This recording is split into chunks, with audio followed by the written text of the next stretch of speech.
मैंने दीवार के कोने पर एक स्केल रखी।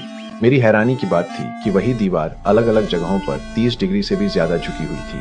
मैं अपनी आंखों पर यकीन नहीं कर पाया, इसलिए मैंने फर्श पर एक गिलास पानी डाल दिया। वह तुरंत दो अलग अलग धाराओं में बंट गया। घर में कुछ गंभीर गड़बड़ थी।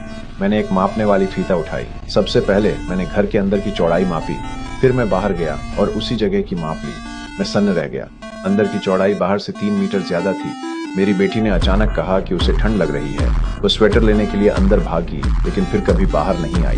मैं दरवाजे पर खड़ा रहा, सोचते हुए कि वह बस मजाक कर रही है। लेकिन जब मैंने दरवाजा खोला तो वहाँ उसकी कपड़े पड़े थे। वह गायब थी। उस रात मैं नीचे गया ताकि लाइट बंद कर सकूं। घड़ी में 10:34 बज रहे थे। मेरी बेटी बिस्तर पर लेटी हुई छाया के खिलौने बना रही थी। अचानक दीवार पर एक अनजानी छाया दिखाई दी। वो चौंक गई। मैंने उसे कहा कि शायद ये कुछ भी नहीं है। मैंने बाकी लाइटें बंद की और वापस ऊपर चला गया। मेरी पत्नी पहले ही सो चुकी थी, लेकिन मुझे पता नहीं चला। नीचे बिताए वे कुछ मिनट किसी तरह लगभग 5 घंटे बन गए थे। मैं रात के बीच में बेचैन होकर जाग गया तो अपने स्क्रिप्ट पर काम करने के लिए स्टडी में चला गया। जब मैंने अपनी नोटबुक खोली तो उसमें एक नया अंश लिखा हुआ था। लिखावट बिल्कुल मेरी जैसी थी। उसमें लिखा था, अभी बाहर निकलो। मुझे पूरा यकीन था कि मैंने ये नहीं लिखा था। मेरा दिमाग सुन्न हो गया। फिर मैंने अपने पीछे कदमों की आहट सुनी। मैं झटके से पलटा। वहाँ कोई नहीं था। मैंने अपनी ही समझदारी पर शक करना शुरू कर दिया। फिर मैंने एक दरवाजा बंद होने की आवाज सुनी। मैंने फिर से पीछे मुड़कर देखा। अब बुक शेल्फ में एक दरवाजा था। मैं झिझका फिर उसे खोला। उसके पीछे एक सीढ़ी थी जो अंधेरे में जा रही थी। मैं नीचे चला गया। तहखाने में मुझे छुपी हुई तस्वीरें मिली, बहुत सारी, और एक कमरे में मैंने अपनी बेटी को देखा।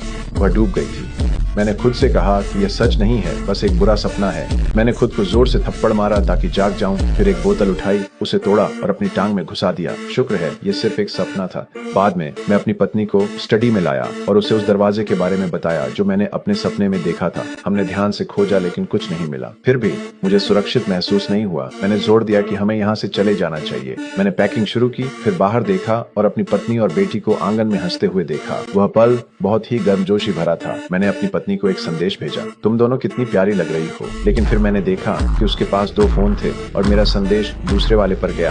तो वह दूसरे फोन पर किससे बात कर रही थी? मैंने उसे वह फोन दिखाया। उसने मुझ पर उसकी निजता में दखल देने का आरोप लगाया। हमारे बीच जबरदस्त बहस हुई। वह गुस्से में बाहर निकली और गाड़ी लेकर चली गई। जैसे ही वह गई मैंने फिर से नोटबुक की ओर देखा। वही संदेश अब भी था, लेकिन अब उसमें एक और पंक्ति जुड़ गई थी। अब निकलने में बहुत देर हो चुकी है। फिर घर हिलने लगा। मैंने दूसरी मंजिल पर एक दरवाजा खोला और सीधा लिविंग रूम में खुल गया। घर अब एक भूल भुलैया बन गया था। रास्ता याद रखने के लिए मैंने एक दरवाजे को कुर्सी से रोक दिया, लेकिन जब मैंने पीछे मुड़कर देखा तो गलियारा दर्जनों मीटर लंबा हो गया था। मेरा दिल तेजी से धड़कने लगा, लेकिन मैं किसी तरह वापस स्टडी रूम तक पहुंच गया और मेरे सपने वाला दरवाजा अब ठीक मेरे सामने था।